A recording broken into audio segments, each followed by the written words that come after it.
उद्या मला साबुदाणा चकली करायची होती, त्याच्यासाठी मी इथे साबुदाणा मोजून घेत होते. 1.5 किलो साबुदाण्याच्या मला चकल्या करायच्या होत्या. त्याच्यासाठी मला आधी बटाटे आणायला जायचं होतं मार्केटमध्ये, पण म्हटलं आधी साबुदाणा भिजत टाकावा. एक डबा काढण्यासाठी इतके सारे डबे काढून घ्यावे लागतं, कारण की आपण जड डबे जे असतो ते मागं ठेवतो, त्याच्यामुळे ना एक डबा काढण्यासाठी एवढे मला डबे काढावे लागले. 4 वाजले होते, तर चहा पण एकीकडे ठेवून दिला होता. आणि आपल्या बायकांचं कसं असतं ना, एक काम करेपर्यंत दुसरे पण कामं लगेच आपण करत असतो. चहा होईपर्यंत मी झाडझूड वगैरे करून घेतली, कारण की मला बटाटे आणायला जायचं होतं. बटाटे मी 1.5 किलो साबुदाण्यासाठी 4 किलो बटाटे टाकणार आहे. आणि बाहेर गेलं म्हटलं तर थंड काही घेणार नाही, असं कधीच होणार नाही.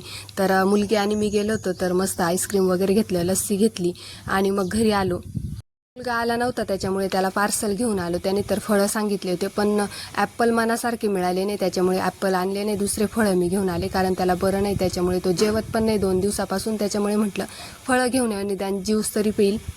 त्यानंतर मग बटाटे आणले. बटाटे पण छान मिळाले मला. आणि फुलं होते, फ्रेश दिसले तर घेऊन आले. आणि हे फुलं जे आहेत तर ते 2-3 दिवस टिकतात, चांगले ठेवले तर टिकतात ते. आणि छान मस्त दिसले की मी घेऊनच येत असते. आणि गुलाबाचे फुलंसुद्धा मला दिसले होते मार्केटमध्ये, ते सुद्धा मी घेऊन आले, जेणेकरून मग ते 4-5 दिवस पुरतात ते.